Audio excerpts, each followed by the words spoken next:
Kamusta po mga kababayan? Si Kamanong po inyong lingkod ay nagbabalik po muli. Tayo po ay magkomentuhan dito po sa Tambayan Makabayan. Sana po nasa maayos po kayong kalagayan. At tayo po ay mag-umpisa na. Komentuhan po natin. Ito pong si Tony Rowena Guanzon at si Representative Toby Tiangco. Ito po ay talagang nangyari po ito at makatotohanan. Dahil po ito ay ginagawa nila sa Kongreso at sa Senado. Hindi po ba? Basahin po natin at komentuhan po natin ito pong mga nakapost sa social media. Unahin po natin itong post po na sinabi po ni Representative Toby Tiangco. Ito po yung nangyayari sa Kongreso. Bakit po ngayon hindi na nangyayari sa Kongreso? Mula po nung lumabas ang soldiers o mga 18 Marines, mga ex-soldiers po natin. Ito po ang ating ex-18 Marines. Ito po, mga kababayan, basahin po natin.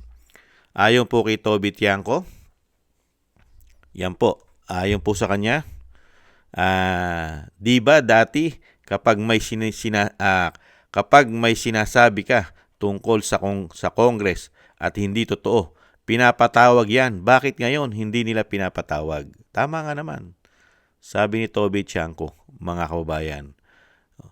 Di ba dati kapag may sinasabi ka tungkol sa Congress at hindi totoo, pinapatawag yan. Bakit ngayon?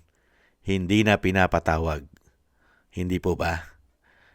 Bakit ngayon, nung lumabas po ang 18 Marines, hindi na po pinatatawag ang mga aligasyon ngayon? Samantalang dati, vloggers nga lang mga vloggers pinapatawag dahil sinasabihan nilang fake news ang mga vloggers. Pero ngayon, nung lumabas po ang 18 Marines, wala na po silang imik.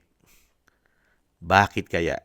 Dahil sa sobrang dami ng daladalang ebidensya, mga kababayan. At ito pa po, ang sinasabi naman po, dito naman po ni Atty. Rowena Guanzon at syempre po yung Senate Blue Ribbon Committee.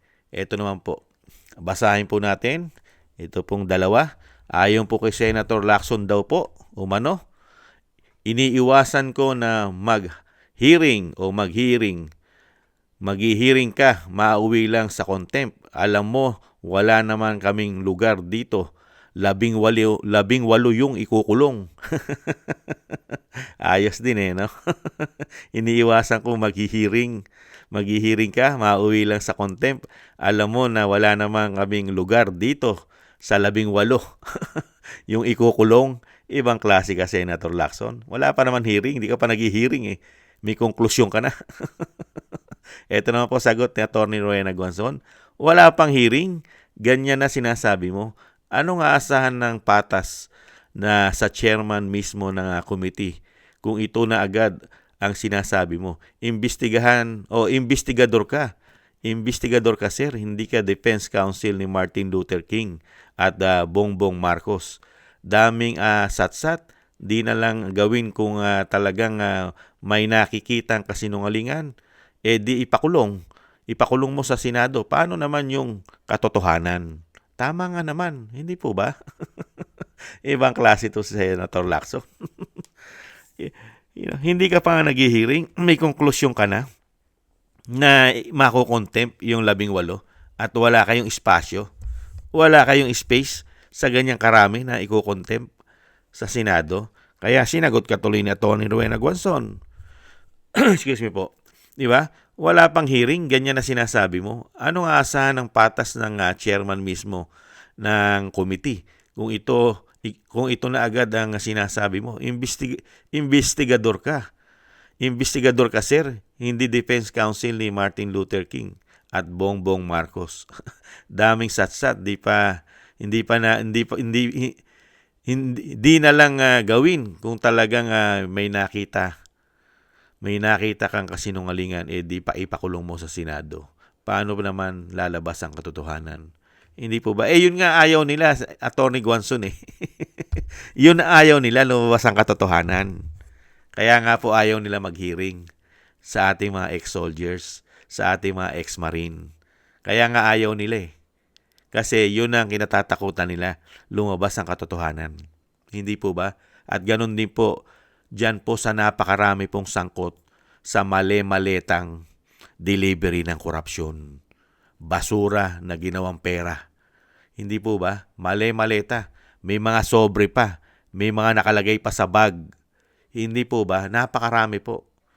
Paano nila iimbestigahan yan? Katulad po sa Kongreso. Yung sinasabi ni Representative Toby Tiangco, mga kababayan. Totoo po yun.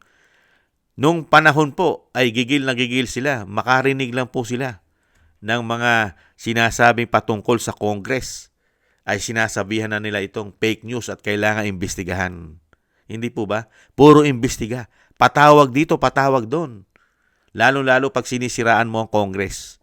Hindi po ba? Lalo-lalo nung 19 Congress.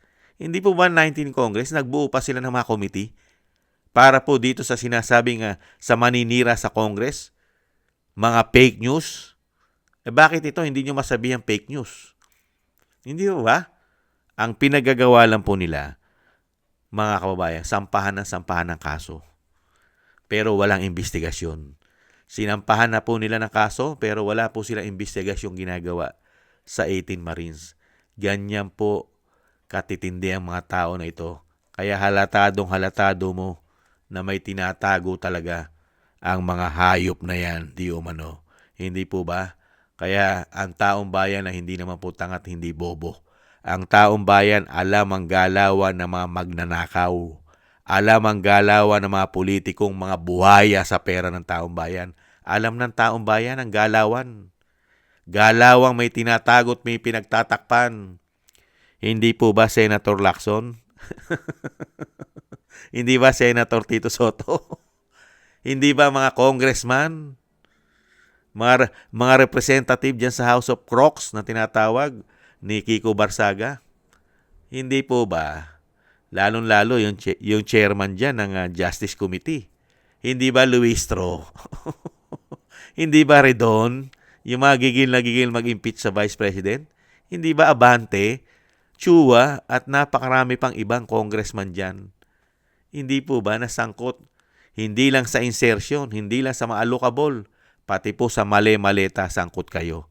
Kaya po, basag na po ang pula ninyo.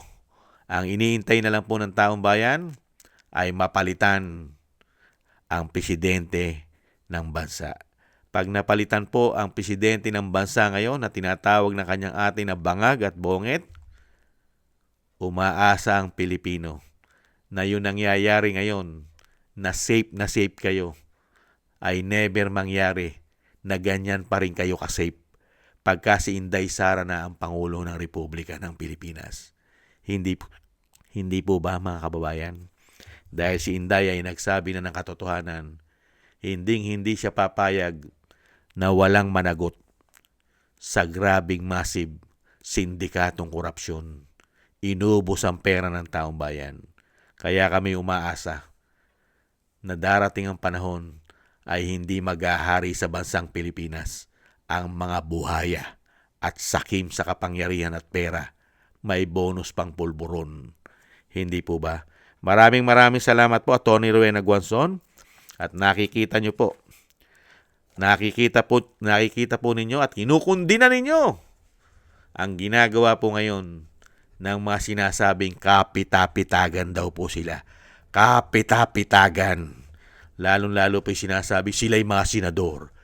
Sila'y mga congressman na poprotektahan nila ang pera ng taong bayan. Mga hindot kayo. Di umano, mga kababayan. At siyempre po, maraming salamat din kay Tiangco, mga kababayan.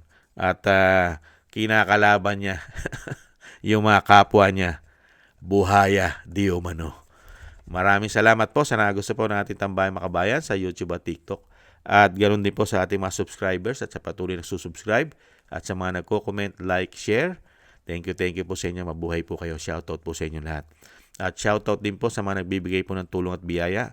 Shoutout po kay Eric Hershio ng Canada, kay Jim Aris ng United Arab Emirates, Ani Jo, Tatay Nick ng Canada, Mila Yi, Jesus Valdepena, Balance Vision TV, Nancy Lumampaw, Gayat Shena, Norma Garcia, Michelle Yamaguchi, Rosalina, Wills Bubbles, Arpel Villacorta, Chidorico Erguisa Jr., ako si Pilam, Jobilin Watanabe ng Japan, si Baby Roman, Ate Isa ng Cagayan, Julieta Silona ng Sydney, Australia, Gina Ray, Solidides ng Berlin, Germany, Jake Yahut ng Maisog, California, USA, Kingston ng Hong Kong, Beiche Chiyoko. Thank you po sa inyo mga kabayan.